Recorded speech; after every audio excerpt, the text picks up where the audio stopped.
Hello everybody, welcome to our my YouTube channel doctor Rezwan Shakidar. আশা করি সবাই ভালো আছেন, সুস্থ আছেন।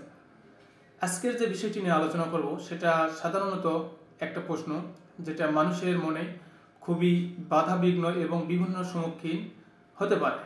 সেটা হচ্ছে স্বামী স্ত্রীর রক্তের গ্রুপ কি একই রকম হলে সেটা কি বাচ্চাদের উপর ইফেক্ট করবে এবং বাচ্চাদের কি ক্ষতি করবে, এরকম বিষয় নিয়ে আজকে ডক্টর রেজওয়ান আমি আপনাদের মাঝে কিছু তথ্য শেয়ার করব। তো চলুন আর দেরি না করে শুরু করা যাক। তো এটাই মূলত বিষয় আমাদের, যে বাচ্চার কোনো ক্ষতি হতে পারে কি না, এটাই মূলত বিষয় আজকে আপনাদের মাঝে শেয়ার করব। আমাদের শরীরে রক্তের গ্রুপ নেগেটিভ, পজিটিভ এবং এবি এরকম দুটি ফ্যাক্টর হতে পারে। তো যেটা আজকে না জানলে না, রক্তের গ্রুপ আমাদের প্রধানত দুইটি ফ্যাক্টরে তৈরি হয়।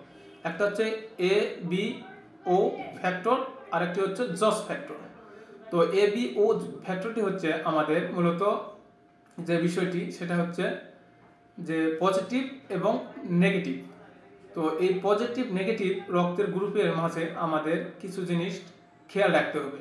যদি একজন মার নেগেটিভ, ধরেন এ নেগেটিভ ব্লাড গ্রুপিং, তো এবং A positive, negative group positive group দুটি সমন্বয়ে যদি একটা বাধার সিগন্যাল হয়, তো সেক্ষেত্রে আমাদের বাচ্চার উপর কোনো প্রভাব পড়তে পারে কি না।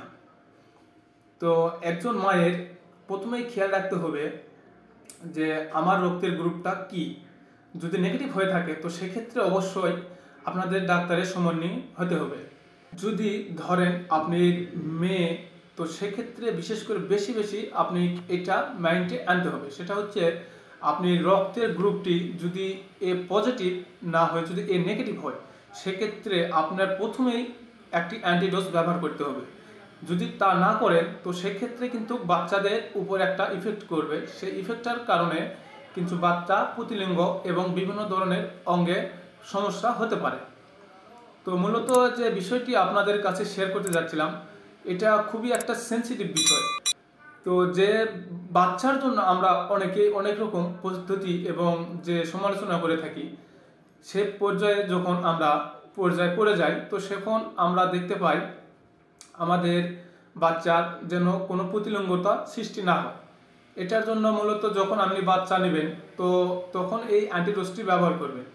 এবং যদি অ্যান্টিডোজ নেওয়ার যদি মনে না থাকে এবং ভুলবশত যদি না নিয়ে থাকেন, তো সেক্ষেত্রে আপনারা বাচ্চা যখন ডেলিভারি হবে তার 72 ঘন্টার মতো অবশ্যই এই অ্যান্টিবডিটা আপনারা শরীরে নেবেন। এই শরীরে এই যখন অ্যান্টিবডিটা নিতে পারবেন, তখন প্রতিলিঙ্গ এবং যে পরিপ্রেক্ষিতে অন্য কোনো প্রবলেমে পড়বেন এরকম কিছুই না।